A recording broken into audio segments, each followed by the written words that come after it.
Pete was a little 8-year-old, and at that tender age, he was told by his dad that he had to support 8 brothers and sisters and his mom and dad. You want to give that a little thought? 8 years old. Many of you out there might have 8-year-old, 10-year-olds, 6-year-olds. You tell your 8-year-old son, you have to go out and support your brothers and sisters, and it happened to be 8, along with me and your father. It's pretty startling, isn't it, for a kid that age? But Pete, the way I guess he was raised, he didn't really think much about it, and he just was told. I guess that was his duty. That was his obligation. His father, a very strict man that we'll talk about in later videos, told him that he had to go out and earn that money for the family. What did Pete do? What was Pete thinking about? What was going through his head at the time? An 8-year-old, when he should be in school, probably, I would say, 3rd grade or something like that, studying maybe a little math or English or whatever. He was thinking about how he's going to support his brothers and sisters. So Pete, being the type of kid that he was, no nonsense, got right to it. Whether he liked it or whether he didn't did not matter. He was told. And when I guess the father told him, he did.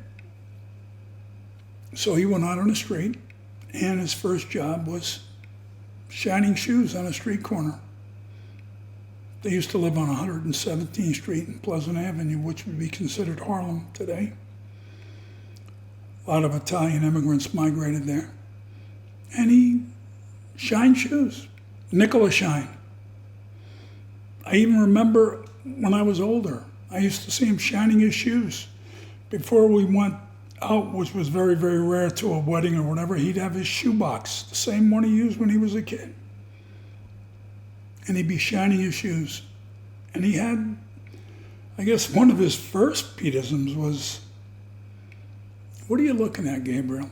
I said, "No, I'm looking at you shining your shoes, Dad." He said, "You know, a sign of a man is whether their shoes are shined or not." I said, "Dad, you got to be kidding me." He said, "No, think about it. Guy could be all dressed up, tie, white shirt, suit, but have dirty shoes. What does that reflect? What would you think?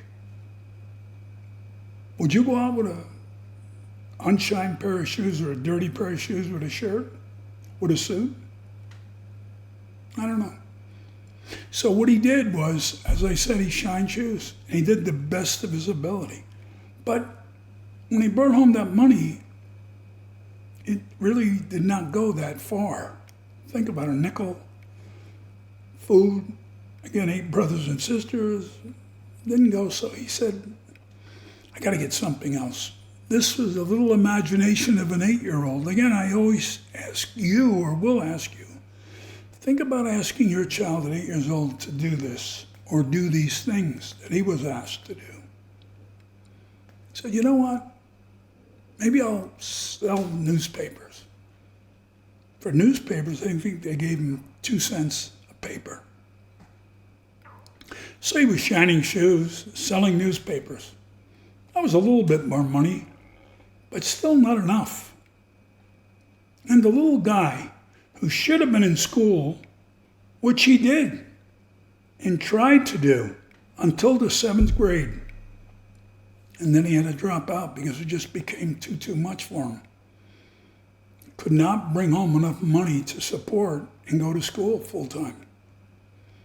But he went out and knocked on doors and asked people if they needed help moving or painting their apartment or whatever the case may be. He would do anything. Sweep floors, wash dishes, whatever. This is what an 8-year-old boy does. Is it?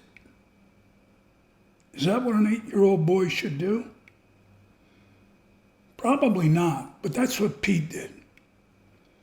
The book that I talk about, Pete's sake, I think you'll find very, very interesting. And I think you will also find these kinds of one-liners and two-liners go throughout the book. Lessons I learned, have taught my children, and hopefully you might take from this video and teach yours and your grandchildren or whatever.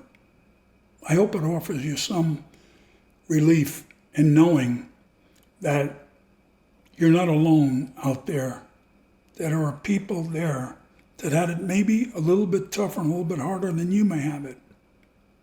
Think about it.